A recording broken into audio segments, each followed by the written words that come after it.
Bueno, muchachos, buenas tardes. Ahora sí. Bueno, esta semana arrancamos ya con la parte de modelo relacional, ¿cierto?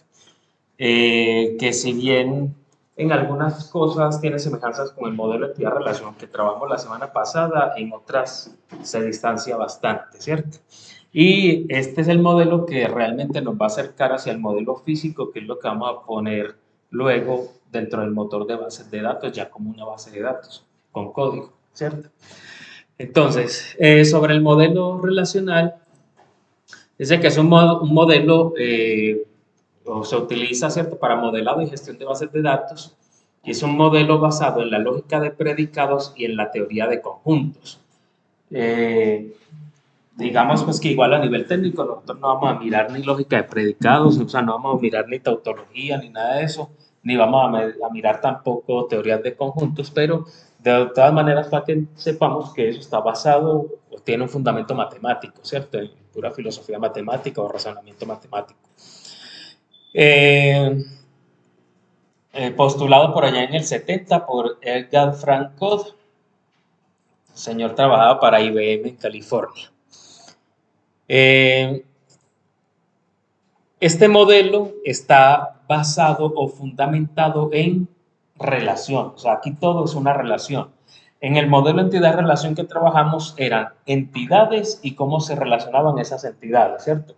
Acá es que todo tiene una relación, es decir, los campos que hay dentro de una tabla, entre ellos tienen una relación, ¿cierto? Que está mediada por el campo clave o el que los identifica de forma única, o llave primaria o atributo identificador, como lo conocíamos en el modelo entidad-relación. Y también entre las tablas yo puedo tener relaciones, ¿cierto? Entonces acá todo está basado en relaciones. Eh, bueno, y acá hay una anotación si te dice, estas relaciones podrían considerarse en forma lógica como conjuntos de datos llamados tuplas. Acá van a haber algunos, digamos, términos que de pronto no han escuchado, ¿cierto? O no hemos visto. Cuando se habla de una tupla es una fila, ¿sí? En una base de datos, por ejemplo, ¿cierto? Esta es mi tabla, ¿cierto? Y cada fila de estas, cada fila es una tupla, ¿listo? Para de contar ahí. Simplemente lo que cambia es el término, pero pues esto creo que sabemos lo que es, ¿cierto? Es una fila. Eh, bien. También dice que, a pesar pues, de que esto está basado pues, en toda esa parte de la matemática, dice que la mayoría de las veces se conceptualiza de una manera más fácil de imaginar pensando en cada relación como si fuese una tabla que está compuesta por registros, o sea, filas o tuplas, y columnas que también serían los atributos o campos, ¿cierto? Entonces, para hacernos una idea, sin, digamos, más concreta, cuando hablamos de este modelo, básicamente lo que decimos aquí es que para trabajar con este modelo podemos, digamos, verlo más fácil si pensamos en que esto es una relación entre columnas, ¿cierto? Una columna, otra columna, ¿cierto? Entre columnas y filas, ¿cierto? Entonces tengo una fila por acá, ¿cierto? Otra fila por acá, listo. En eso se basa el modelo. Básicamente terminamos pensándolo o llevándolo a que sean tablas. Y en una tabla lo que hay es una relación de filas y columnas, ¿cierto? De hecho, eso es lo mismo que una matriz, ¿cierto? Una matriz se define como un conjunto de filas y columnas, ¿cierto? Un arreglo de filas y columnas. Eso es básicamente a lo que vamos a llevar nosotros el modelo eh, de bases de datos que estamos trabajando. Bueno, bien. Dice acá pues como algunas conceptualizaciones. Esta clase hoy es muy conceptual, ¿listo? Porque necesito que tengamos claros los conceptos para que empezamos a partir de ahí a generar ya todo el proceso de normalización de una base de datos relacional. Entonces, él dice que la base de datos o el modelo relacional se ocupa de la estructura de los datos, de la manipulación de los datos y también de la integridad de los datos, es decir, velar porque los datos sí sean consistentes, ¿cierto? Que sean coherentes, que la manera en que están organizados sea la más óptima, ¿cierto? A eso se hace referencia o de eso se ocupa el modelo relacional, pero también hay que entender que las relaciones de este modelo están formadas por atributos que son columnas y tuplas o filas o registros, ¿cierto? También podríamos llamarlos registros. Y dice acá que hay dos maneras para llegar a la construcción de un modelo relacional. Una, creando, o sea, tengo un enunciado y a partir de ese enunciado miro como qué tablas puede tener y luego le aplico las operaciones de normalización que vamos a ver luego para poder llegar a una estructura óptima de la base de datos. La otra es que si ya tengo un modelo de entidad-relación, como nosotros que ya hemos estado trabajando algo con un modelo de entidad-relación, entonces a partir de aquí, ¿cierto? Si ya tengo las entidades y aquí ya están descritos los atributos, a partir de ahí lo paso a modelo relacional colocando mis tablas, ¿cierto? Con sus respectivos campos. ¿Sí? Es la otra manera de llegar al modelo relacional. Y le aplico pues toda la parte de la restricción de integridad. Entonces, siempre que se trabaja en un proyecto, digamos que esto es como todo el proceso que lleva esto hasta convertirse en algo que se mete a un motor de bases de datos, ¿cierto? SMD, Sistema de Manejo, ¿cierto? De Administración de Bases de Datos, ¿listo? O lo encuentran como DBMS, ¿cierto? Database Management System, es lo mismo.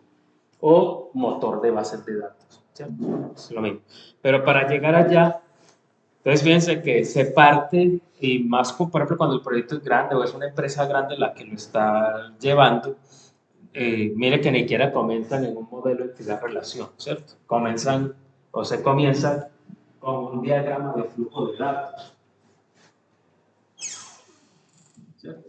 Eso no lo vimos, tampoco viene el caso ya que vamos a trabajar con eso, ¿cierto? Pero la persona que va a hacer levantamiento de requerimientos o las personas que lo hacen luego, toda esa información para trazar la parte de los datos, o llegar al modelo de la base de datos, arrancan es con un diagrama de cómo es el flujo de datos dentro de la organización o dentro del proceso que se va a automatizar, ¿sí? A partir de ahí se crea un modelo de entidad-relación, que fue lo que ya trabajamos la semana pasada. Con el modelo de entidad-relación puedo llegar también al modelo relacional, ¿sí? Y a partir de ese modelo relacional, entonces creo el modelo físico, que es el que meto acá en el motor de bases de datos. Aquí hay un saltico, ¿cierto? De modelo relacional al modelo físico, pero lo vamos a meter de una vez ahí, ¿cierto? En el modelo físico es que tengo ese esquema, pero de una vez voy diciendo qué tipo de datos son, ¿cierto? Si es entero, si es de tipo varchar, si es de tipo date o fecha. Y de una vez le voy colocando que si la llave es primaria, que si el campo es requerido. Entonces, de una vez sobre ese modelo relacional vamos a montar el modelo físico, que es el que luego convertimos a código para ingresar al motor. ¿Listo? Pero esa parte, pues ya con el motor trabajamos dentro de pues, la semana que viene. Bueno, características del modelo relacional. Entonces, mire que comenzamos diciendo que los datos en este modelo son atómicos, o sea, monovaluados. Es decir, en cada tupla, cada atributo, solo puede tomar un valor, ¿cierto? Solo puede tomar un valor.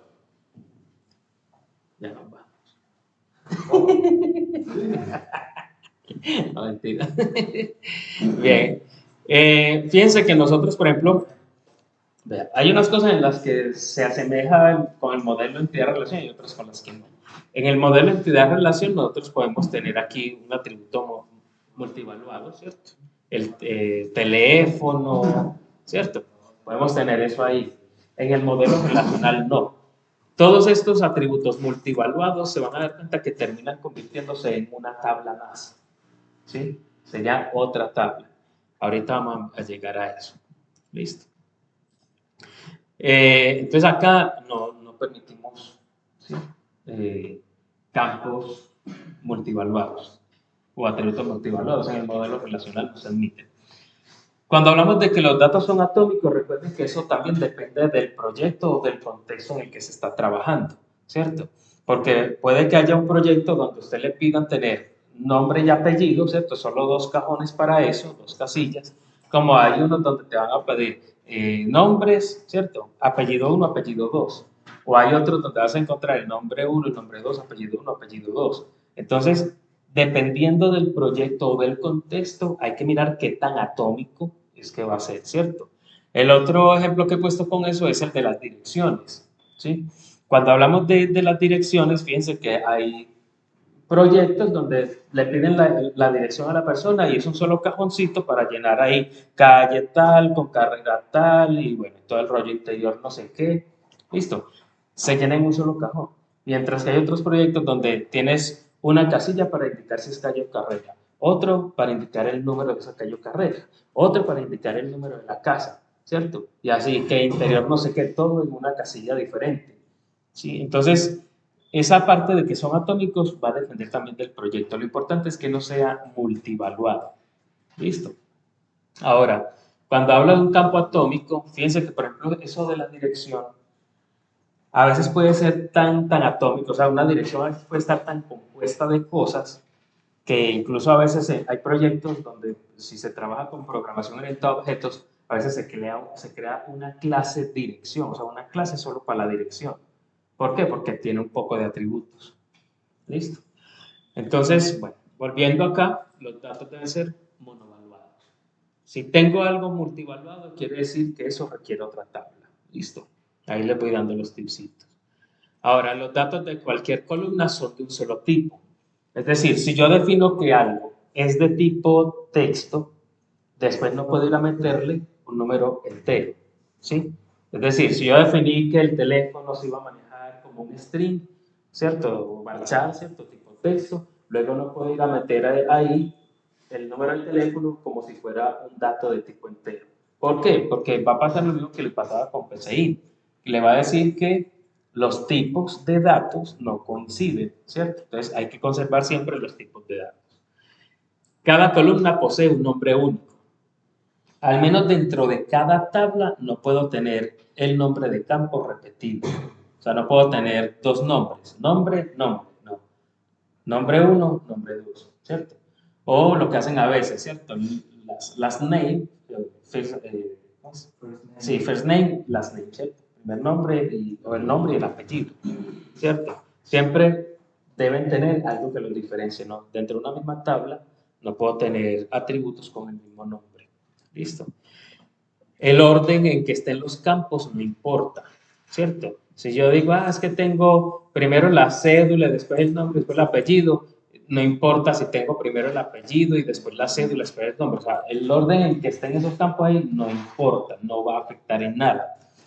Sin embargo, digamos que como por orden, por organización, ¿cierto? Y por buena práctica, uno tiende a colocar de primero lo que va a ser el campo clave o atributo identificador. ¿Listo?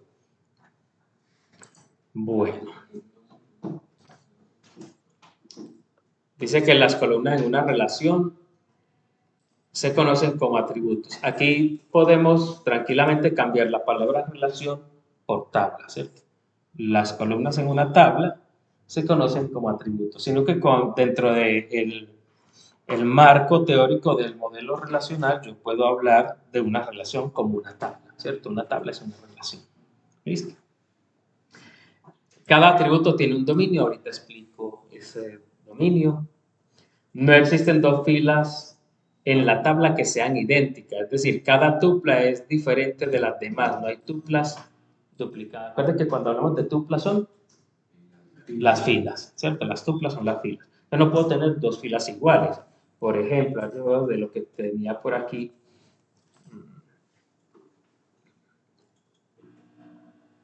bueno, ese ejemplo, lo que pasa es que todo eso está sin normalizar. Pero digamos, vamos a suponer que yo compré una camiseta a 50.000, ¿cierto? Y luego llegó Javier y compró también la misma camiseta de 50.000, ¿cierto? Y luego llegó el compañero y también la camiseta a 50.000, la misma referencia, la misma marca, el mismo color, ¿cierto? Eso se registra en una base de datos. Pero, ¿cómo se registra el registro donde quedó o cómo se almacena el registro donde queda guardado que yo la compré, que él la compró y que él la compró? ¿Qué les va a diferenciar? Debe tener alguna clave primaria, ¿cierto? Algún atributo que identifique qué fue lo diferente ahí. Entonces, claro, el número de facturas que me entregan a mí es diferente al de ella, ¿cierto? Y lo mismo que el de ella. Entonces, fíjense que aunque hayan de pronto algunos valores que repitan, siempre tiene que haber algo que los diferencie. Y ese algo generalmente tiende a ser la llave primaria o atributo identificador, ¿cierto? Lo que nosotros en este modelo relacional colocamos como atributo identificador en el modelo, perdón, en el modelo entidad-relación aparece como atributo identificador. En el modelo relacional lo conocemos como campo clave primaria, lo pueden encontrar como primary key. A ver, yo anoto por aquí en alguna parte eso. Se pueden encontrar como listo. O primary key, ¿cierto? Leyendo pues en inglés, o puede que lo encuentre señalado como PK. Listo. Si usted lee eso, ese es el atributo identificador. Ese es el que identifica ese objeto de forma única. Listo. Bien.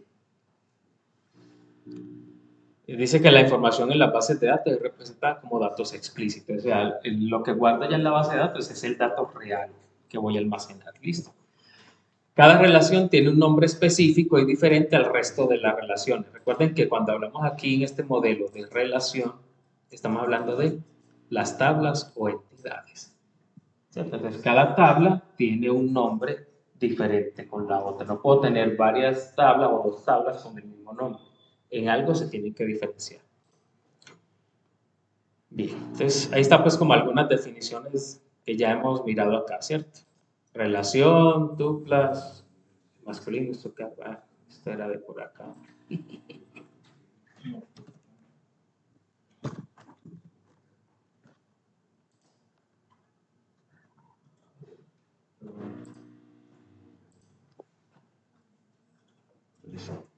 Esto es lo que es relación, un atributo, ¿cierto?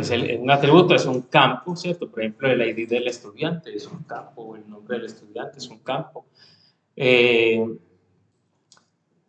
También la forma de representar una relación y su conjunto de atributos en una tabla también se conoce como esquema o esquema.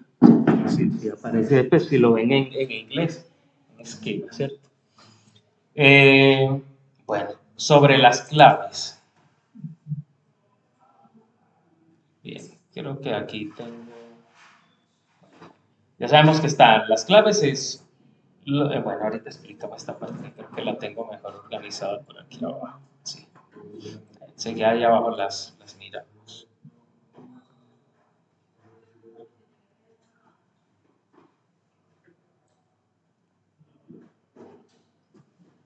Voy a borrar esta parte de las claves de aquí. Bueno, la cardinalidad aparece aquí como el número de tuplas o filas, pero recuerden que es enfocado al número de filas o el número de ocurrencias de filas que hay en una tabla con respecto a otra, ¿cierto? ¿Sí? Esa es la cardinalidad. Cuando se habla del grado, es el número de atributos o campos que tiene una tabla.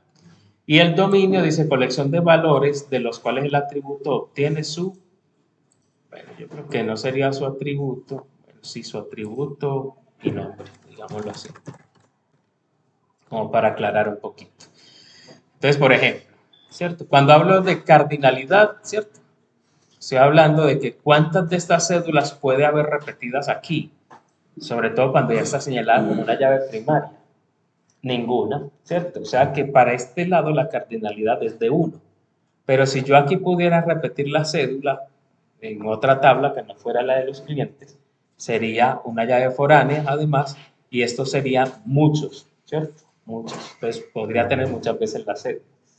Listo. Recuerden que esa cardinalidad depende de eso. Bueno, aquí está. Llave primaria es el atributo que va a identificar a la tabla, ¿cierto? A cada registro de esto, ¿cierto? Hablamos de un registro o tupla, ¿cierto? Es una fila, ¿listo? Una columna es la que va en vertical o llamada campo o atributo. Ay, Dios. No, ya esto se está grabando. Que yo esté echando olor aquí no esté grabando. Se está grabando. Sí está grabando, pero con esa está, sí está.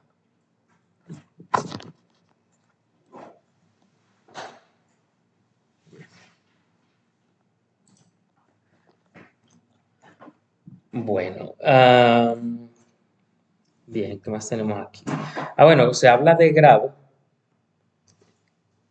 como la cantidad de columnas o campos que tiene una tabla. Entonces, por ejemplo, esta tiene tres campos, ¿cierto? Cédula, nombre y apellido del cliente. Tiene tres campos, quiere decir que es una tabla o una relación de grado 3. ¿Listo? Entonces, cuando vean eso, es simplemente la cantidad de columnas que tiene la tabla. Lo del dominio, vamos a mirarlo acá. ¿Cierto? Digamos que el dominio es dependiendo de dónde van a salir los datos o qué tipo de datos es lo que voy a meter ahí, qué dato es el que voy a, no el tipo, sino qué dato es lo que voy a anotar en ese campo. Entonces, un ejemplo acá es el teléfono y el fax, ¿cierto? Teléfono y fax. Entonces, ambos trabajaban con un número de teléfono fijo, ¿cierto? Entonces, ¿cómo funcionaba eso? Yo tenía un aparato que era un fax, ¿cierto? Un fax que era un aparato que tenía teléfono, pero haga de cuenta que era un escáner, ¿cierto?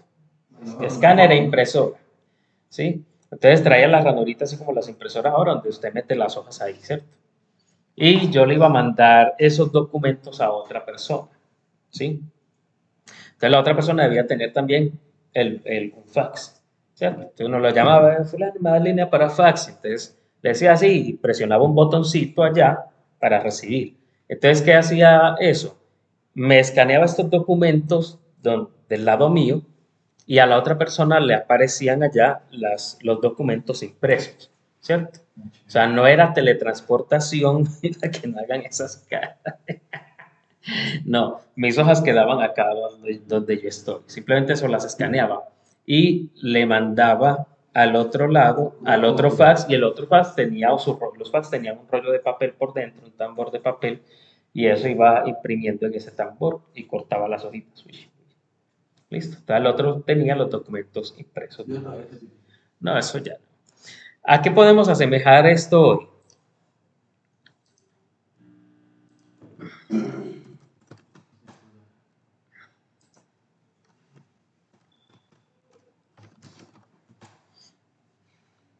¿Cierto? Entonces, estoy hablando del dominio, ¿cierto? Entonces, en el caso del teléfono y del fax, el dominio de ambos es el número de teléfono. O sea, ambos trabajan con lo mismo, pero el uso era diferente, ¿cierto? Una cosa era tomar el teléfono para una llamada, un teléfono fijo, y otra cosa era enviar documentos por ahí, ¿cierto? Y habían empresas que tenían teléfono fijo y un número de fax, ¿cierto? Habían empresas donde el mismo teléfono era el mismo número de fax. Habían empresas donde no había número de fax, solo teléfono, ¿sí? Entonces, mire que son usos distintos, pero están trabajando como con el mismo dato, entre comillas, ¿cierto? Y lo mismo pasa con el celular y el WhatsApp, ¿cierto? ¿Todo el mundo tiene WhatsApp? No. Hay gente que tiene un número para el celular y otro número solo para WhatsApp, ¿cierto? Hay empresas donde solo te atienden por WhatsApp, pero es un número de celular, pero si llamas nadie te va a contestar, ¿cierto? Entonces, ¿qué pasa? Que aquí yo tendría que rellenar el número del celular, ¿cierto? Y abajo también lo que voy a poner es un número de celular, inventando pues un número ahí cualquiera. ¿Ven? Entonces, el dominio de esos dos campos es sobre lo mismo. ¿Sí me van a entender? Es el mismo dato, pero el uso es diferente, ¿cierto? Pero como todo el mundo no utiliza el celular para WhatsApp ni el WhatsApp para celular, entonces deberían estar en campos diferentes porque su uso es distinto, pero en ambos voy a poner el mismo número de celular. ¿Listo? Ahí está. Bueno, no sé si ahí sí me hago entender con lo del dominio, que esa parte del dominio es como maluquita a veces de entender, ¿cierto? ¿Listo? Ese es el dominio. Bueno. Algunas reglas de integridad de los datos. Entonces, Digamos que la integridad de los datos o la integridad referencial, también se llama así, hace referencia a la cardinalidad o tiene que ver mucho con la cardinalidad. Entonces, recuerden que la cardinalidad es cuántas ocurrencias en una tabla hay de un valor y cuántas hay en otra tabla de ese valor, ¿cierto? Entonces, cuando la relación es de una a una, lo que se hace es que el campo clave de una de las dos tablas debe aparecer en la otra, pero ya no como una llave primaria, sino foránea se llama. ¿Listo? Bien. Si dos tablas tienen una relación de uno a muchos, se hace lo mismo que arriba. El campo clave de la tabla 1 debe aparecer en la otra tabla donde son muchos. ¿Listo? Es decir, vamos a devolvernos aquí con acá. Entonces, por ejemplo, ¿cierto? Teníamos acá un DNI cliente que identifica al cliente, ¿cierto? Pero como el cliente le corresponde un asunto, ¿sí? O muchos. Entonces, ¿qué hacíamos? Para poder saber de quién era este asunto, colocábamos aquí a qué? DNI del cliente, para saber de quién es. Pero ese DNI cliente que está en la tabla asunto no es una llave primaria, o sea, no es un atributo identificador, porque el DNI cliente es identificador, pero en la tabla cliente, ¿cierto? En la tabla asunto, el identificador, véalo acá, ID asunto. Pero para yo saber de quién era ese asunto, necesito el DNI del cliente. Entonces, este DNI del cliente, que en su propia tabla o entidad es un atributo identificador, que ahora lo vamos a empezar a conocer como llave primaria o campo clave, pasa al asunto, pero ya no como atributo identificador. Acá se conocería como una llave foránea. Ese término de llave foránea lo pueden encontrar aquí como llave foránea, lo pueden encontrar como clave foránea o lo pueden encontrar con las letras FK, ¿cierto? Que serían como las iniciales de Foreign Key. ¿Listo? Entonces, ¿quién es la llave foránea? El atributo que en su propia tabla es identificador, ¿cierto? Pero cuando está fuera de su tabla es foráneo, ¿cierto? Mira que la palabra foráneo quiere decir como extranjero, como que no está en su propia tierra, ¿cierto? O sea, aquí es cuando juega de local, ya que les gusta el fútbol. Y aquí es cuando juega de visitante, ¿sí? Está de visitante. Listo. Aquí es cuando es la propia, y aquí es cuando es la musa, por ejemplo. La musa. Sí, porque esta llave no pertenece a este asunto, pertenece a este cliente. Bueno, no sé si por ahí vamos captando cuál es la idea con esas llaves primaria y foránea. Listo. Bueno, vamos por acá. Bien, aquí pasa una cosa. Si dos tablas tienen una relación de muchos a muchos, o sea, ¿cómo era? No es precisamente foránea, pero cuando muchas ocurrencias de una están en la otra y viceversa, entonces eso es una relación de muchos a muchos, ¿cierto? Esa relación de muchos a muchos, que es como el club swinger después de medianoche, lo que hay que hacer con esto es crear una tabla intermedia entre las dos tablas, colocando únicamente las llaves primarias de la una y de la otra, ¿sí? ¿Qué buscamos con eso? Generar una relación de uno a muchos, de un lado, y de uno a muchos del otro lado. ¿Listo? Entonces, cuando encontremos una relación de muchos a muchos, siempre la vamos a terminar separando, ¿cierto? ¿Sí? No vamos a conectar directamente las dos tablas, sino que creamos una en la mitad, se llama tabla auxiliar o tabla intermedia. Se me olvida qué otro nombre puede tener eso. Y ahí en esa tabla se colocan las llaves primarias de las otras dos, pero ya no como primarias, sino como foráneas. ¿Listo? Para generar dos relaciones de uno a uno. ¿Listo? Siempre, siempre vamos a terminar haciendo eso. Bueno, las claves, ¿cierto? Eh, bueno, voy a explicar esto. Claves, clave candidata, clave primaria, clave alternativa, clave externa, ajena o foránea, ¿cierto? Bien. Entonces, la clave ya sabemos que es aquellos campos que pueden tener un valor único, ¿cierto? Entonces, cuando yo tengo, digamos, estoy trabajando en un proyecto y en el proyecto yo tengo que identificar, por ejemplo, a las personas. Entonces, yo puedo identificar a las personas por su cédula, por su pasaporte, porque internamente dentro del negocio le coloco un código, ¿cierto? Entonces, ya tengo tres posibilidades de identificarlo de forma única, ¿cierto? Ahí está, tres posibilidades de identificarlo de forma única. Cuando tengo esas tres alternativas, las tres claves que podrían identificarlo de forma única se llaman claves candidatas. ¿Listo?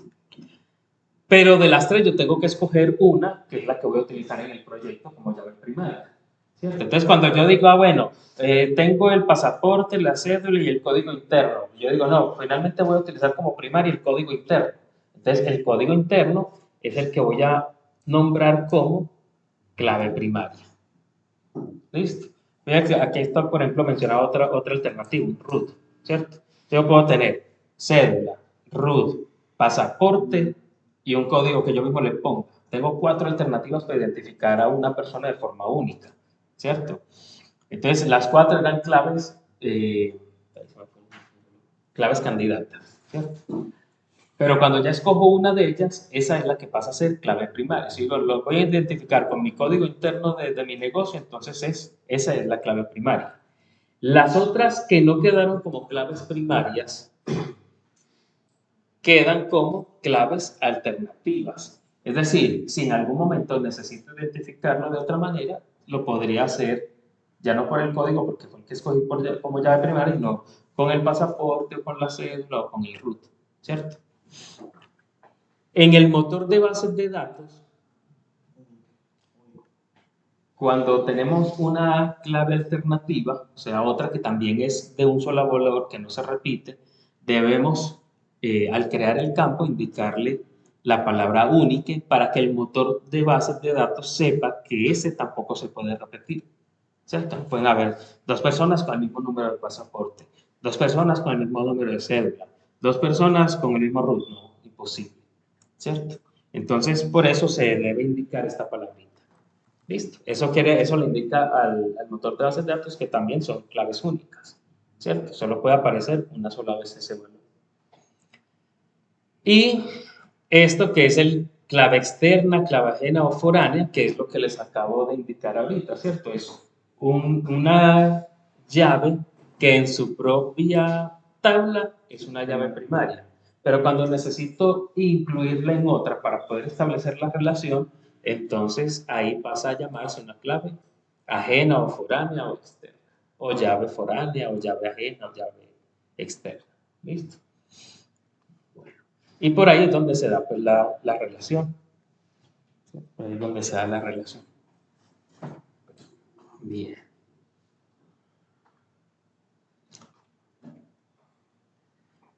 ¿A dónde pretendemos llegar con ese proceso? Aquí. Ese ya es el modelo físico, ¿cierto?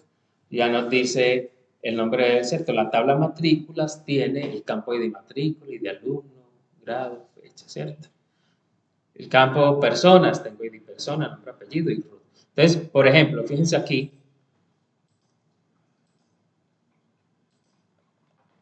miren, puedo identificar a persona. ¿Sí me van a entender? Tenía dos alternativas, un ID persona que yo les puse y el número del root. Pero finalmente se escogió a cuál ID persona. Entonces el ID de persona viene siendo la llave primaria. Y este que tiene la U es una clave alternativa. ¿Cierto? También lo podría identificar con el root. Alterna, bueno, supongamos que dice alternativa. ¿Listo? Ahora, miremos otros casos aquí. Tengo el ID de alumno, ¿cierto? Véalo aquí. Está en la tabla alumnos y es una llave primaria. Pero luego lo estoy utilizando en matrículas y ya no es como este ya no es la primaria, este no identifica la matrícula, sino el alumno, pero está allá para saber qué alumno fue el que se matriculó. Allá es una llave foránea, ¿cierto? Esto cuando uno hace el esquema, entonces le queda como así, ¿cierto? Y ya sabe que para el lado donde está la foránea van las tres paticas. Listo. Ah, bueno, no hemos visto la cardinalidad todavía casi. La vimos la semana pasada y lo estamos trabajando con el 1N, ¿cierto?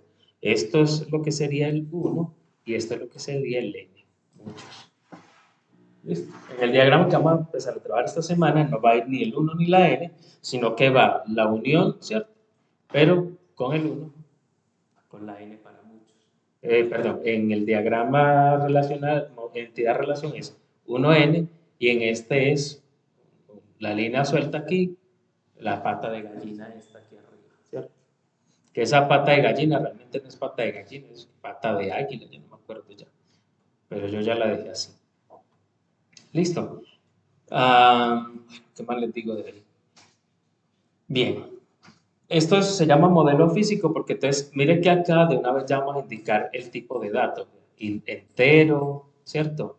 Varchar 30, varchar es para guardar textos, ¿cierto? Creo que mencionamos algo de eso la semana que pasó. Date para guardar una fecha, ¿cierto? Entonces tiene todos estos indicadores. Aquí, por ejemplo, falta algunas cosas y es lo siguiente. Por ejemplo, grado no dice nada aquí, ni fecha tampoco, pero yo aquí tengo que indicar que si el grado es obligatorio que esté, lo marco aquí con un asterisco. Y ese asterisco en el código lo encuentro como not null. O sea, no puede estar vacío. Si la fecha fuera opcional, lo indicaría con una O. Listo. Quiere decir que cuando estoy creando la base de datos, a ese campo no le pongo not null. No se lo especifico ya. Listo, ya saben que es opcional. Pero si el campo es requerido, tiene que meterlo. Entonces le pongo not null, ¿cierto? Que es lo que acá representaría con el asterisco. Bueno, la idea es llegar a eso. Listo. ¿Cuál es el proceso para llegar a eso? Aplicar las formas normales, ¿cierto? Las reglas de normalización de bases de datos. Listo. Hay como 5 o 6, ya no recuerdo exactamente el número. Está la cuarta, está la quinta y la de no sé quién, se me va el nombre. Code es que es el apellido. Entonces, ¿qué es lo que tengo que tener en cuenta? La primera forma normal, o sea, yo voy a coger una tabla o una entidad y le aplico esto, ¿cierto? Debo tener en cuenta que esa tabla o que en esa tabla todos los atributos sean atómicos o monovaluados, ¿cierto? Por ejemplo, el campo teléfono es un atributo multivaluado, ¿cierto? Nosotros creo que en uno de estos esquemas, este no lo tiene, ¿cómo trabajaríamos? Por ejemplo, acá, ¿cierto? Tenemos ahí un número de teléfono, ¿cierto? Este número de teléfono que aparece aquí como multivaluado, lo que terminamos haciendo con él es creando otra tabla y esa tabla va a tener el ID, o en este caso el DNI del socio, para poder saber de quién es, ¿cierto? Y el otro campo es teléfono. ¿Ya? Termina siendo otra tabla. Y entonces, ¿cómo asocio esto? Por el DNI. Solo que aquí el DNI es una llave primaria. Y acá en esta tabla, ese DNI pasa a ser una llave foránea. Y con eso sé de quién es ese número de teléfono. Listo.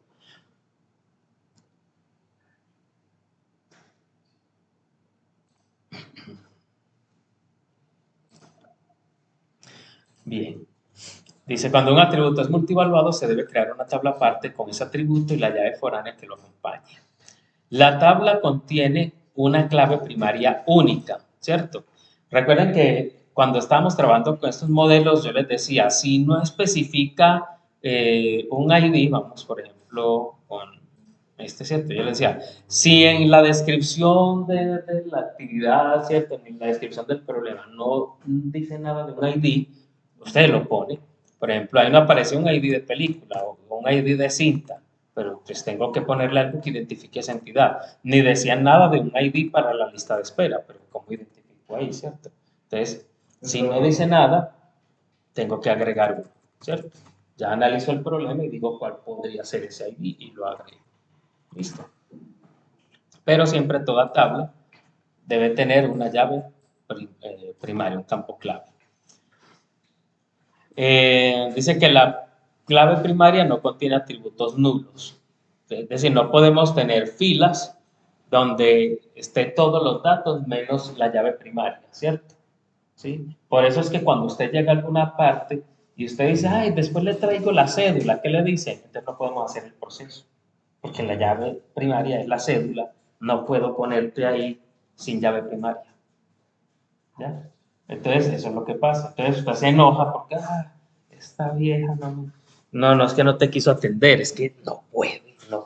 Sin la cédula no te puede hacer el proceso. ¿Ves? Bueno, no debe haber campos nulos, o sea, ni lo puede haber para la llave primaria, ni lo debe haber con los otros campos, ¿cierto? ¿Por qué? Porque para mí que soy humano, el null quiere decir que quedó vacío, que no quedó con ningún dato, ¿cierto? Ese es null para mí como humano.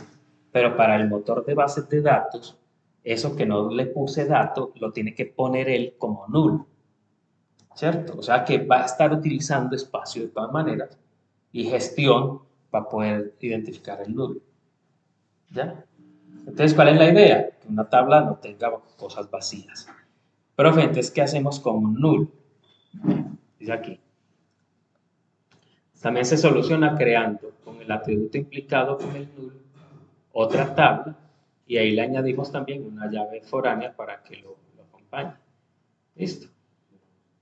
Por ejemplo, ahorita lo vamos a mirar con detenimiento, ¿cierto? Pero digamos, tengo esta tabla, ¿cierto? Que notas varias, ¿cierto? Entonces fíjense que hay unos a los que no les hice ninguna anotación. No agregué ningún apunte, no dije nada al respecto, ¿cierto? Pero hay otros que sí. Esto no debería estar así. ¿Qué es lo que tocaría hacer? Coger notas varias y crear otra tabla donde esté la nota varia y la cédula como una llave foránea. ¿Listo? Ese es el proceso, esa es la solución de eso, para poderlo normalizar. No debe existir variación en el número de columnas, es decir, si yo determino que la tabla con la que estoy trabajando personas tiene cédula, nombre, apellido y dirección, esas cuatro, mañana no puedo cambiar de opinión y decir que va a tener 7. Y eso es pasado mañana, decir que pereza tanto campo y ponerle 3 nomás. No. Eso en producción, y aclaro ahí una cosita, es que desde SQL usted tiene los comandos para agregar o quitar campos, ¿cierto? Se llama alter table. Entonces usted le dice que va a alterar la tabla y que va a agregar un campo, o que lo va a quitar, o que le va a cambiar el tipo de dato, ¿cierto? Que si antes era string, ya lo va a utilizar como entero. Usted sí lo puede hacer, pero eso lo hace usted prueba y error, mientras están en ajuste, pero una base de datos ya para salir a producción usted no puede hacer eso. Como quedó esa tabla, así se fue. Listo. Porque después es un problema. Si usted vas a quitar un dato, va a haber pérdidas posibles de datos. Si vas a agregar algo, ¿con qué lo vas a llenar? No lo puedes dejar nulo, ¿cierto? Entonces, para tomar en cuenta, ¿cierto? Si algunas filas tienen 8 columnas y otras 3, pues no estamos en primera forma normal. También se podría interpretar como, por ejemplo, de este le estoy llenando todo, pero a este ya no le llené aquí, a este ya no le llené acá, a este no le llené ni este ni ese no. No puedo. Para todos debe contener todo. ¿Listo? Y si no va a contener todo, entonces esto no es de aquí. ¿Listo? Si hay la posibilidad de que no contenga todo, entonces eso no va ahí. Es otra tabla donde debo colocar esto con este como llave foránea. ¿Listo? ¿Cómo? Los campos no clave, o sea, los otros campos que hay en la tabla, deben identificarse y depender de la llave primaria. Eso es algo que se conoce como dependencia funcional. La dependencia funcional es que todos los campos que hay en una tabla tienen que estar relacionados directamente con la llave primaria. ¿Listo? Si un campo en una tabla no está relacionado con la llave primaria, quiere decir que no es de allí. ¿Qué toca hacer? Sacarlo de ahí y ponerlo en otra tabla. ¿Listo? Dice, es decir, que los campos no clave dependen funcionalmente de la clave. ¿Cierto? Debe existir una independencia del orden tanto en las filas como en las columnas. Es decir, si los datos cambian de orden, no deben cambiar sus significados. Es decir, que es que puse primero la cédula y después el apellido. No, que puse el nombre y el apellido y después la cédula. El orden que le pongan los campos no importa. Ni debe alterar el funcionamiento. Vuelvo y repito que, digamos, colocar el campo clave de primero es más por orden y por buena práctica. ¿Listo? Por ser como organizado en lo que se hace. Y esas son las reglas de la primera forma normal, ¿cierto? Esto es lo que van a tener que aplicar. ¿Listo? Eso que están viendo ahí. Segunda forma normal. Para que una tabla de una base de datos esté en segunda forma normal, ya tuvo que haber pasado por el primer proceso de normalización, ¿cierto? Y además, dice que los campos no tienen dependencia funcional de la clave primaria, ¿cierto? Los campos que no tienen, perdón, dependencia funcional de la clave primaria pasan a otra tabla, donde sí dependan de una clave primaria.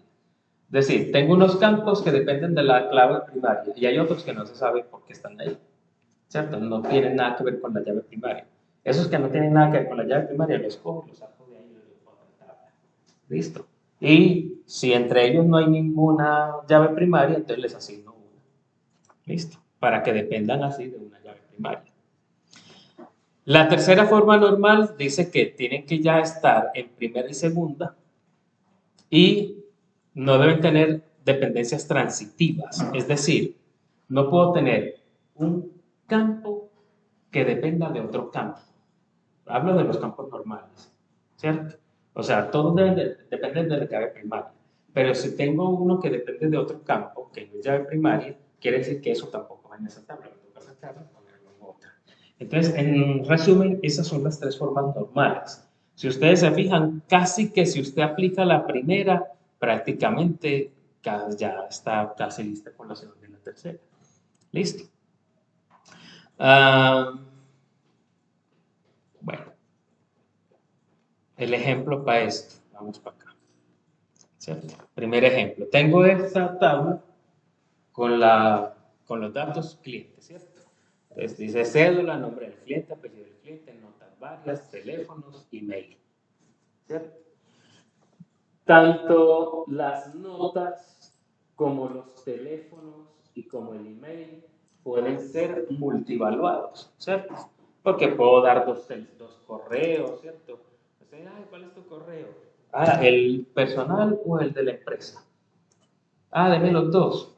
¿Dónde voy a meter los dos, cierto? Solamente tengo un campo para email. Entonces es un atributo multivaluado. Quiere decir que va para otra tabla. Teléfonos. También pasa lo mismo. Puedo dar dos, tres teléfonos. Multivaluado, ¿cierto? Y además de multivaluados, podrían estar vacíos. Porque, es que es mi mamita, ¿cierto? Y mi mamita no tiene correo. Ahí está, ¿cierto? Va a quedar vacío. Entonces, por esa razón no debe estar ahí. Y lo mismo pasa con el teléfono, y lo mismo pasa con notas varias. Ahora esto del teléfono, de pronto pasa más no con los teléfonos celulares. Hoy en día casi todo el mundo, hasta mi abuelita debe tener celulares, ¿cierto? Bueno, mi abuelita ya no está por aquí, pero cuando andaba en esta tierra tenía un celular, ¿cierto? Tenía un celular el cual todo el mundo se cansaba de marcarle y no contestaba, ¿cierto? Por esa razón, entonces la abuela también tenía un número fijo y ese sí lo contestaba, ¿cierto? Pero fíjense el rollo. Yo podría tener teléfono celular y no tener teléfono fijo. O tener teléfono fijo y no tener teléfono celular. O sea que eso realmente serían dos campos distintos. ¿Cierto? Un campo teléfono fijo, o también los podría utilizar pues ahí, sino que ya toca empezar a mirar con la marcación, ¿cierto? ¿Qué número es? Depende del proyecto, habrá que separarlos o no. Pero fíjense que entonces cumplen lo mismo.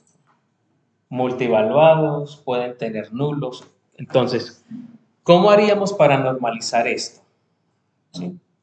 Entonces, primero, ¿quiénes de aquí dependen de la llave primaria y no necesitan nada más? Estos tres, ¿cierto? Entonces quiere decir que clientes va a quedar así, ¿cierto? Tomaría estos tres, los pondría en una misma tabla. ¿El nombre del cliente depende de la cédula? Sí. ¿El apellido del cliente depende directamente de la cédula? Sí. ¿Las cédulas están repetidas? No. Entonces, listo. Quiere decir que a esta la voy a asignar como llave primaria de los clientes, ¿cierto? Ya le asigné una llave primaria. Y estas dependen de la llave primaria. Listo. ¿Puedo dejar este vacío o este vacío? No. Tiene que tener un nombre y un apellido. Así sea un solo apellido, pero tiene que tenerlo, ¿cierto? Ahí está. ¿Sí? Y entonces, ¿qué pasa con esto de acá? Debería crearme tres tablas más.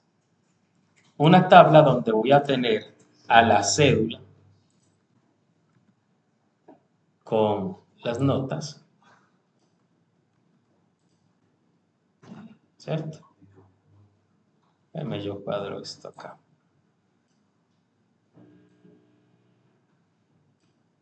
¿Cierto? Ahí está. Una cédula donde tengo, una tabla donde tengo la cédula con las notas. Ahora voy a necesitar otra tabla donde tengo las cédulas con los teléfonos, por ejemplo.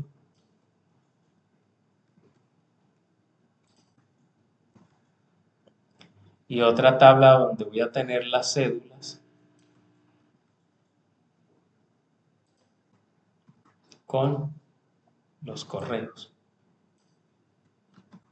¿Listo? Pero aquí hay que revisar algo y es, la cédula es llave primaria aquí, ¿cierto? Acá ya esto no es una llave primaria, ya es una llave foránea, ¿cierto? Profe, ¿y el null? Ah, pues entonces acá si este no tiene nada, sencillamente no tendría que estar, ¿cierto? Y este tampoco tendría por qué estar aquí.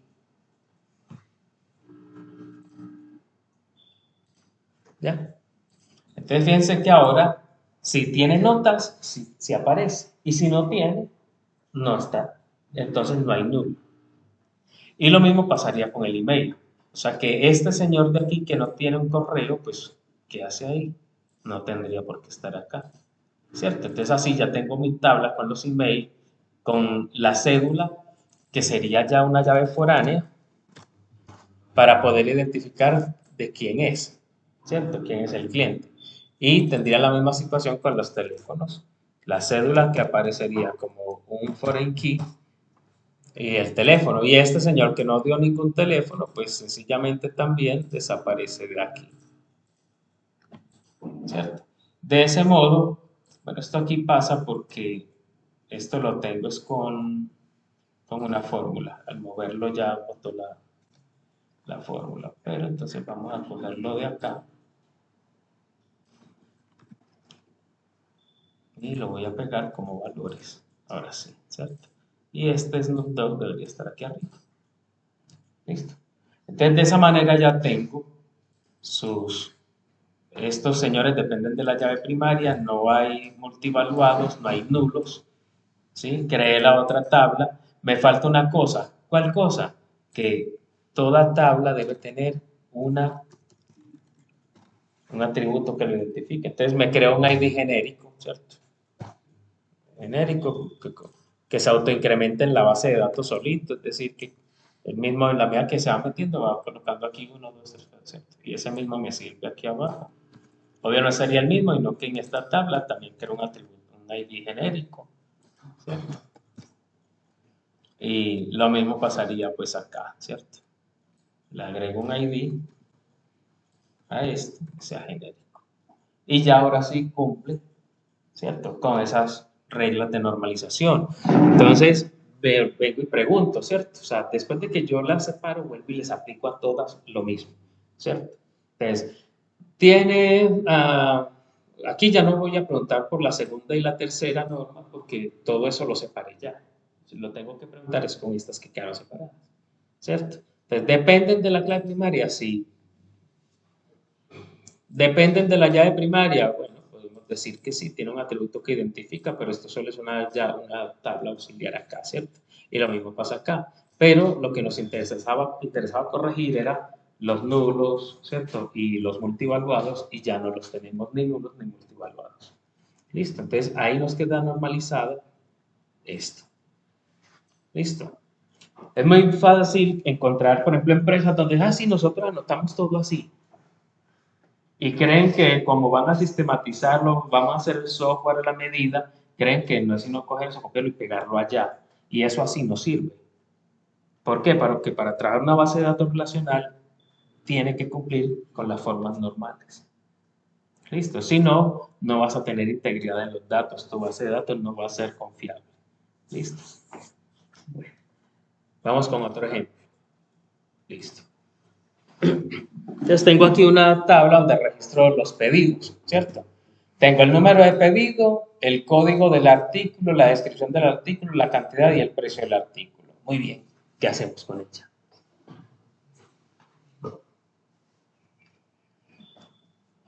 ¿A quién pondrían ustedes como clave primaria?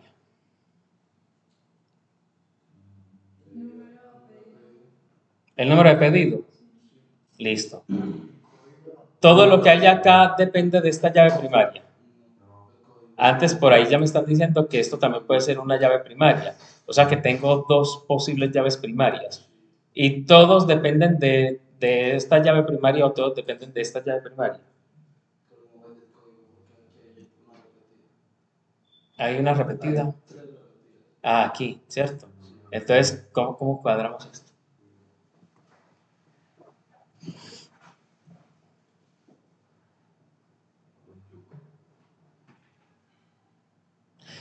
Supongamos que el número de pedido sí sea una llave primaria, porque yo tengo que identificar los pedidos.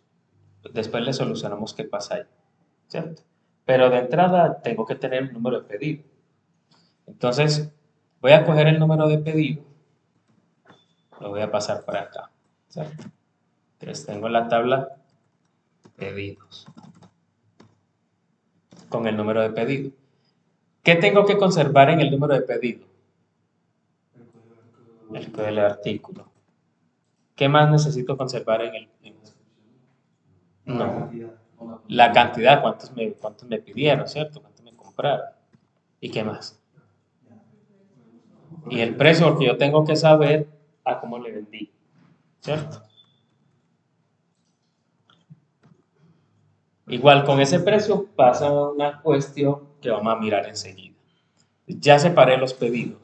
Ahora necesito, esto es como del artículo, ¿cierto? O sea que tengo otra tabla aquí, implícitamente tengo otra tabla que se llama artículo. Y entonces la tabla artículo sería el código del artículo, la descripción del artículo, muy bien. ¿Y qué más? Y el precio del artículo.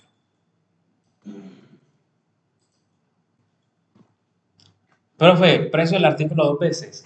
Sí. Trabajan con el mismo dominio, pero en funcionalidad son dos cosas diferentes. Me explico. Yo voy donde mi proveedor y mi proveedor me dice, sí, las camisetas te van a salir a 20.000, entonces yo ya las vendo a 55. Entonces anoto ahí cuál es el valor de venta que tiene mi artículo. Pero cuando vendo la camiseta, yo tengo que anotar el número del pedido, el código para poder saber qué artículo fue, cuántas me compró y el precio al que se lo vendí. Entonces cojo el valor que tiene aquí y se lo paso acá. ¿Cierto? Pero bien, entonces queda repetido. Sí, no. Lo que pasa es esto. La semana que viene dicen, no, ya empezó ahora sí octubre, traje puras camisetas de Halloween y como estamos en temporada, ya las camisetas no las va a vender a 55 luquitas, las va a vender a 80. 80 luquitas las camisetas para el Halloween. con el motivo de la arañita, la manito de la que la juega. Drácula, foto de paleta Drácula aquí, bueno, en fin, ya van a valer 80, ¿cierto? Pero Leslie me había comprado una camiseta y como yo doy garantía de 30 días, ¿cierto? Yo doy garantía de 30 días. Si no te gusta la camiseta, me la devuelves que yo te devuelvo tu plata. ¿Cierto? Entonces Leslie fue eso, por un concierto con la camiseta, esos selfies, que la puso como 5 veces. Y antes de que cumplieran los 30 días, vino, no, profe, devuélvame mi plata, que yo le devuelvo su plata. Pero entonces la camiseta ya vale 80. Yo le devuelvo los 80. No, se lo devuelvo a. Por eso necesito almacenar el precio del artículo. ¿Vio? Porque necesito almacenar al precio que le vendí. Pero si en este momento ya Leslie se arrepiente, no, véndame otra la camiseta. Entonces yo le ya no te vale 55, ya te vale 80. Sí, porque ese era el precio de antes, ahora ya están 80. No, no, pero porque no. Pero si yo no le estoy abusando, estoy siendo muy legal con la ciudad. Tiburón. Bueno, eso es lo que habría que pasar. Entonces, por esa razón, no, mejor ni pregunte. Entonces, por esa razón, tengo que tener el precio del artículo en ambas partes, porque yo necesito conservar el precio al que le vendí, ¿cierto? No le puedo devolver al precio que estoy vendiendo ahora, ¿cierto? Le devuelvo al precio que le vendí. Bien, se entiende ahí el asunto. Entonces, ahí aplicamos algunas formas normales. Vamos a revisar ahora otra vez. Entonces, de aquí, ¿cuál puede ser la llave primaria? No. Entonces, en la tabla pedidos. Muy bien, entonces el número de pedido, este señor de aquí va a ser mi llave primaria, ¿cierto? Voy a abrir esto un poquito aquí. Esa es mi llave primaria. Del artículo, ¿cuál es la llave primaria? El código del artículo, listo. Entonces, este va a ser mi primary key. Ahí está. Que se ve. Ahora, código de artículo depende de esta llave primaria. Sí. Cantidad depende de esta llave primaria. Y este precio también. Correcto. Ahora, de este código de artículo todos dependen, ¿cierto? La descripción sí depende del código del artículo y el precio depende del código del artículo. Eso está bien. Ahora analicemos aquí. Esto sí podrá ser llave primaria siendo que admite valores repetidos. No. Entonces ahí viene una situación y es la siguiente. 10 puntos aparte. Yo sí necesito saber en qué pedido vendí estas 86, estas 40, no sé qué, y este 32. ¿Sí? Pero para que esto pueda ser llave primaria no puede estar repetido. Quiere decir que yo lo que tengo aquí realmente no es el pedido, sino que este es el detalle del pedido.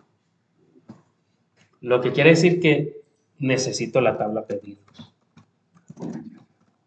Y entonces en mi tabla pedidos yo debería tener, ¿cierto? El número del pedido, ¿sí? Pero ya no lo voy a tener aquí, si sería llave primaria, pero entonces no lo voy a repetir, ¿cierto? Solo va a estar una vez, ¿cierto? Y me falta, por ejemplo, la fecha del pedido, ¿cierto? Eso no está. Fecha del pedido. ¿Quién fue el que vendió? ¿Cierto? Aquí, código del vendedor. Sí se han visto las facturitas así. Y el cliente, ¿no? Sé a quién le vendí esa vaina, ¿cierto? Te imaginas, yo le vendía a Dayana, pero después aparece aquí el señor diciendo, no, es que fue a mí, devuélvame a mí también. Entonces, me falta aquí, ¿quién? Un código del cliente, pero no el nombre del código, ¿cierto? Yo almacenaría el código. Entonces, esta sí sería, es un activo amigo. Ese sí sería el pedido. Y entonces este número de pedido acá, que lo tengo que repetir para saber los artículos que vendí en el mismo pedido, acá ya no es una llave primaria, sino foránea. ¿Cierto? Entonces ahora sí cumple con ser una llave primaria, no se repite. ¿Cierto? Cumple con que estoy almacenando el pedido, los datos del pedido, de cada pedido. Me falta aquí que un campo ID que, ¿cierto? Puede ser así.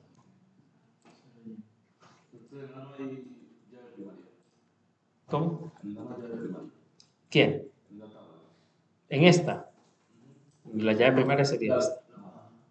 Esta ya no, porque es que estamos diciendo que está repetido, ¿cierto? Pero no los puedo borrar, porque si usa, entonces borro este de aquí, no, porque entonces estos datos que los pierdo, ¿cierto? Borro este, no, no lo puedo borrar. Quiere decir que es que esto realmente era el detalle del pedido, no el pedido. El pedido, necesito que otros datos para el pedido. Listo. Y creo que esta ya sí nos quedaría así. ¿Sí? Entonces ahí ya pasamos por las formas normales. Listo. ¿Qué hora es? Alcanzamos a hacer un tercer ejemplito. A ver este.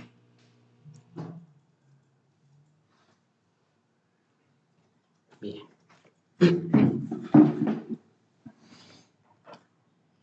Tenemos una tabla clientes, se supone, ¿cierto? Y tenemos número de pedido, fecha de pedido, cliente y ciudad del cliente, ¿cierto?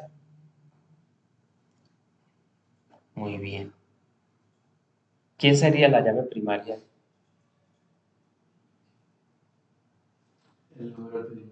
Listo, el número de pedido es una llave primaria, incluso no se repite, ¿cierto? La fecha de pedido depende de esta llave primaria. El cliente depende de esta llave primaria. Sí, no lo sé. Sí. Y esta ciudad depende del número de pedido. O sea que estas dos sí tienen una relación. Y quizá estas dos tengan una. ¿Cierto?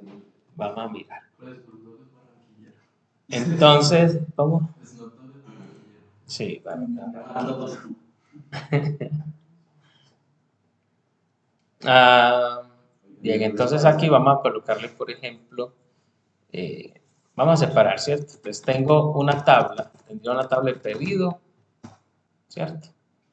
Donde estaría el número del pedido y la fecha del pedido,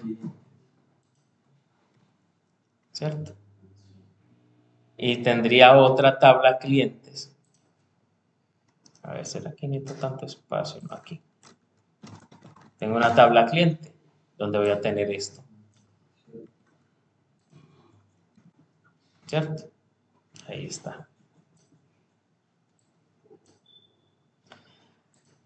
Bien. Tengo un pequeño problema y es que, listo, este ya lo puedo asignar como mi llave primaria, ¿cierto? El número de pedido sería mi primary key, fecha pedido, pero no sé a quién le vendí esta vaina, ¿cierto? Tengo un tema aquí con el cliente. ¿Qué le falta a ese cliente? No tengo cómo identificarlo. Me falta el ID del cliente, ¿cierto? Voy a agregarlo un ID cliente. Lo voy a dejar en mayúscula para poder saber qué fue lo que fuimos agregando, ¿cierto? Entonces, le falta un ID de cliente. Entonces, aquí irían las cédulas, ¿cierto? Yo me las voy a copiar de por acá, pues, como para no estar buscando ahí nada. ¿Dónde hay cédulas? Bueno, acá hay una cédula. Voy a coger estas. Sí, son las mismas. Listo. Ahí están las cédulas de esas personas. Listo. Entonces, ahora sí, para yo poder saber de quién era este pedido que necesito, el ID del cliente, ¿cierto? Pero bien, este ID del cliente acá es la llave primaria, ¿cierto? Por eso fue que lo colocamos acá. Pero entonces se me fue ese más, listo, que no van a pensar que es que hace más. Y acá, esto es una llave foránea. Listo. Entonces hasta aquí tengo la tabla pedido, que parece que ya está bien. la tabla cliente, pero vamos a revisar. Fecha de pedido tiene dependencia funcional con número de pedido. Sí. El ID del cliente, pues perteneces al cliente, pero lo necesito aquí como un identificador. Está bien. Tengo ID del cliente. Cliente depende funcionalmente del ID que tenga el cliente. Sí, ¿cierto? Ciudad depende funcionalmente del ID del cliente. No. Porque es que, a ver, recuerdan que es una entidad. Ay, Dios mío, ¿qué es una entidad? Saquen una hojita. No, no se preocupe, que hasta todas las jornadas están corchados. ¿Qué es una entidad? Y toda la semana pasada había una entidad con una repetición. Una entidad, en la definición, es un objeto del mundo real. Y puede ser físico o tangible o puede ser abstracto, ¿cierto? Entonces, si yo tengo el objeto cuenta del banco, eso no es físico, no es tangible ni físico. La cuenta del banco es algo abstracto, ¿cierto? Eso solo existe de manera lógica en un software, ¿cierto? Pero realmente yo agarré mi cuenta del banco, no agarré nada, no tengo nada que agarrar, pero es un objeto, ¿cierto? Eso es lo que es abstracto. Entonces, ¿qué es una entidad? Es un objeto del mundo real que puede ser abstracto o puede ser tangible, ¿cierto? Entonces, si usted piensa en la ciudad, eso cumple con ser un objeto, una entidad, ¿ya? Realmente ciudad no es un atributo de un cliente directo, un atributo directo no. Lo tengo que relacionar con el para saber dónde vive. Pero un atributo directamente del cliente no es. Entonces, ¿qué pasa? Esto es una dependencia parcial o transitiva, ¿cierto? O sea, no es que tenga una dependencia directa con esta llave primaria en la ciudad. La ciudad, perdón, no tiene una dependencia directa con ese cliente, pero sí necesito saber dónde vive, ¿sí o no? Similar a esto. El ID del cliente tiene dependencia con esto, directa. No, pero necesito saber pasar aquí le vendí, ¿cierto? Entonces lo mismo pasa aquí con la ciudad. Quiere decir que esta tabla de aquí todavía hay que volver a normalizarla. Entonces yo en esta tabla tendría que quitar a esto de aquí, ponerla acá, ¿cierto? Y en esta tabla yo tendría el ID del cliente, ¿cierto? Con la llave primaria voy a voltear esto pues como para que quede acá organizadito, ¿cierto? Ahí está, esta sería la tabla. Vámonos para acá que ahorita necesito el espacio. Ya tengo cliente, ¿cierto? Pero me falta saber dónde vive. ¿Y a esta qué le falta? Un ID de ciudad. No tiene algo que lo identifique, ¿cierto? Voy a poner aquí 101, 102.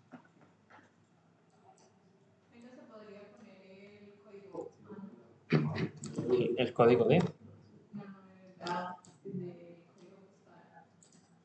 también podría ser otro campo aquí de ciudad, ¿cierto?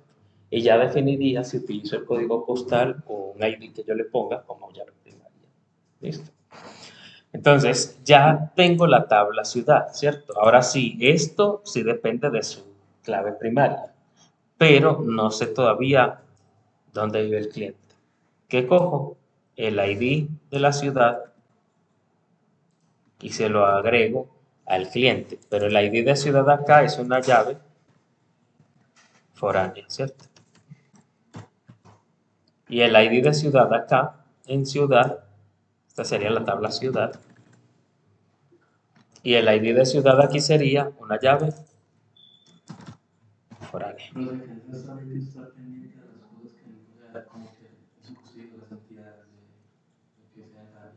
Sí. Y que a veces hay cosas que están explícitas y a veces están implícitas ahí, ¿cierto? ¿En dónde? ¿Quién? Ah, sí, aquí me equivoqué, sí. Esto es, esto es primary key, ¿cierto?